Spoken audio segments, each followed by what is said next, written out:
noite saiu um novo estudo da Universidade Federal de Alfenas que monitora os indicadores da pandemia aqui no sul de Minas. E a boa notícia é que a região apresentou tendência de diminuição de novos casos e óbitos e estabilidade em internações.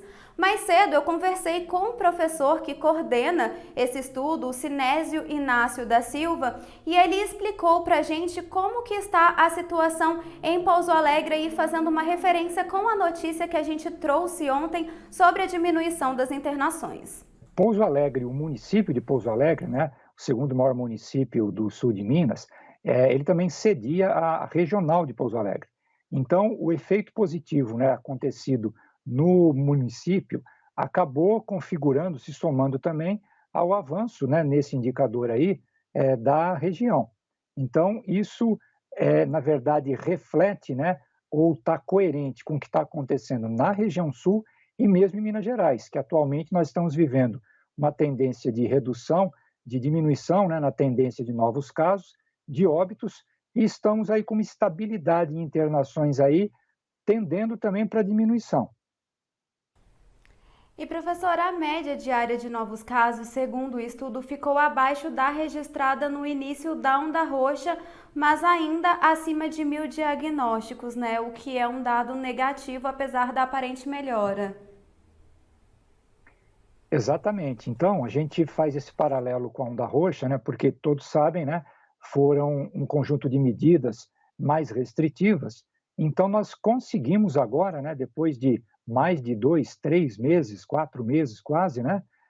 Nós começarmos a nos aproximar dos números que eram aqueles observados, né? Um pouquinho melhores quando a onda roxa foi implantada. Mas se a gente pensar no efeito positivo da onda roxa para a nossa região, que aconteceu, e normalmente isso ia acontecer um mês depois do término dela, nós ainda não chegamos nesse patamar de novos casos. Quer dizer, nós estamos ainda no nível de novos casos por dia muito alto. Para ter uma ideia, para comparar com o começo desse ano, o número de novos casos diariamente, o número de novas internações, está num patamar do dobro do que acontecia no início do ano. E em termos de óbitos, ainda nós estamos com o triplo do número de óbitos em média por dia do que o que acontecia, né, quando a gente iniciou esse ano de 2021. E professor, você falou aí no início que no sul de Minas, casos de novas internações está em estabilidade. Mas como está a situação da ocupação dos leitos aqui no sul de Minas? Gabriela, essa é uma questão bastante importante, né, até para a gente, nesse emaranhado de números, de indicadores, né, a gente entender. Porque foi noticiado, por exemplo, no caso de Poços de Caldas, que estava ali num nível de ocupação de leitos muito alto. E, no entanto, né, o próprio secretário municipal de saúde observava, e os números indicam isso, o número de novos casos por dia não estava crescendo. Então, o que a gente tem que sempre estar muito atento? Você pode ter um número de novos casos, como nós estamos felizmente observando, com tendência de diminuição, mas os leitos que são oferecidos para os casos que estão acontecendo, né, os novos diagnósticos, se esses leitos em oferta, eles diminuem em número, você tende, então, em relação ao que está sendo ofertado, a se aproximar daquela ocupação de 100%. Então, nós temos que ter muito cuidado com isso, inclusive como o pessoal da assistência hospitalar sempre lembra. Se você cria mais e mais leitos, você, proporcionalmente, diminui a ocupação total dos leitos criados. Mas isso cria uma sensação de falsa segurança. Por quê? Porque junto do leito, é sempre bom lembrar, né? Você precisa de equipamentos, você precisa de equipes. Então, e nesses tempos nós vamos estar tendo que observar isso. Observar o quê? Você começa a desativar os leitos porque o número de casos começa a baixar. Aí, se ele dá uma oscilada para um crescimento, em relação aos leitos que então estarão sendo ofertados em menor número, em proporção de ocupação deles, você tende a completamente ocupá-los. Né? Então, nós temos que estar sempre atentos a diferenciar esses aspectos. E apesar aí dessa aparente melhora que a gente tem observado no boletim, é importante reforçar, né, professor, que os cuidados ainda precisam ser mantidos, inclusive por quem já foi imunizado, né?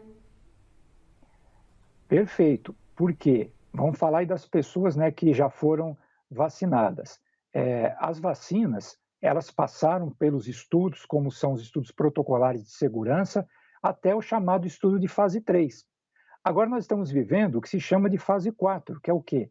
É você está vacinando a população, está observando se tem não só reações adversas, mas observando em tempo real com a população das várias idades, populações, pessoas que têm comorbidades, o quanto a vacina protege.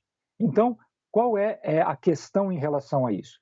Existe a cobertura, a eficácia global e a eficácia clínica. A eficácia global é a proteção contra a infecção. Quer dizer, o vírus vai ter contato com a pessoa, mas ela tem defesa já pela vacina e a infecção não vai proliferar, não vai evoluir. E tem a eficácia clínica, que é evitar casos graves e óbitos. Isso, as vacinas são melhores. Então, resumindo, a eficácia global, que é proteger contra a infecção, ela é sempre menor do que essa de proteger contra casos graves. Quer dizer, ela não é 100%. Então, mesmo a pessoa vacinada, ela pode sofrer infecção, multiplicar esse vírus no corpo dela, poder ter sintomas e passar para outras pessoas. E o que é mais preocupante, especialmente com as pessoas da população idosa, que mesmo na eficácia clínica, não muitas vezes acontece toda aquela proteção que acontecia ou que poderia acontecer com as pessoas mais jovens ou sem comorbidade. Então é preciso ainda ter muito cuidado, tanto porque as pessoas já vacinadas podem transmitir o vírus, quanto pessoas vacinadas podem, não com a gravidade que elas teriam antes da doença, antes da vacinação, mas podem sim a ter intercorrências aí, uma evolução também um pouco mais grave. Importante, professor, você destacar isso, porque a gente tem acompanhado aí nos noticiários que muitas pessoas têm recusado determinados tipos de vacinas porque já ouviram que alguém foi infectado mesmo sendo vacinado. E a vacina, como você disse, ela tem essas duas eficácias, a global e também essa clínica. Então, é importante que a população tenha ciência disso e procure se imunizar independente da vacina que está sendo aplicada, né? Sem dúvida nenhuma, porque é até redundante, né, desnecessário seria dizer que nós estamos vivendo uma epidemia ou uma pandemia, que é uma epidemia global. O que significa isso? Não é uma doença individual. Claro que as pessoas, né, cada um vive, se contaminado for, a doença no seu organismo, né? É um drama para a vida daquela pessoa. Agora, a epidemia de Covid-19, a pandemia, é uma doença coletiva. Então, nós temos que pensar coletivamente. Então, como você bem observou, Gabriela, nós temos que ter esse esforço de empatia, esse esforço de solidariedade, de esforço coletivo de assumir aquela máxima que diz: vacina boa é vacina no braço.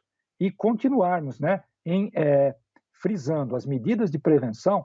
Por quê? Porque nós estamos num momento em que ainda estamos com um nível de contágio muito alto, especialmente no sul de Minas. É a região de Minas Gerais em que o número de novos casos por dia, por habitante, ainda é a maior. E daí? E daí que também nós não estamos ainda com uma cobertura vacinal alta, mas já um tanto de pessoas vacinadas. E você conjugando esses dois fatores, você facilita o surgimento de variantes, como a variante Gama e agora a variante Delta, que já foi encontrada em pessoas que não viajaram ao exterior, né? No Rio de Janeiro foi observado isso, quer dizer, essas pessoas tiveram esse contato com essa variante produzida aqui mesmo. E daí? E daí que essas variantes, elas podem, olha lá, fazendo de novo, né, uma ligação com a questão dos vacinados, elas podem provocar uma maior carga viral quando infectam as pessoas e provocar uma manifestação mais grave da doença. Então, tudo isso somado para a gente entender que a proteção contra a infecção não é 100%. E se tivermos contato com variantes, que podem vir outras, se a gente não reduzir muito esse contágio no menor tempo possível e avançar rápido a vacinação. Variantes que sejam mais contagiosas. E uma outra observação importante, as pessoas também têm que observar aquele tempo de, depois de vacinada, dar o tempo para o organismo ficar realmente protegido, né? eu me vacinei. Eu devo confessar aqui que na hora que você toma a vacina, você te dá aquela sensaçãozinha de, opa, agora eu vou dar uma relaxada. Só que aí a razão tem que falar mais alto e falar, não, espera aí, é um esforço coletivo e nós temos que dar o tempo para que o nosso organismo realmente produza a melhor resposta de defesa a partir da vacina. Com certeza, professor, muito obrigada por todas as suas informações e esclarecimentos. A gente segue acompanhando esse estudo da Unifal e trazendo aqui para os nossos telespectadores no Mando News. Eu que agradeço ao Mando News, agradeço a você, Gabriela, e sempre à disposição, porque esse trabalho, a partir da imprensa, de veicular informação científica, de saúde pública, especialmente nesse momento, é extremamente importante. Eu que agradeço, muito obrigado.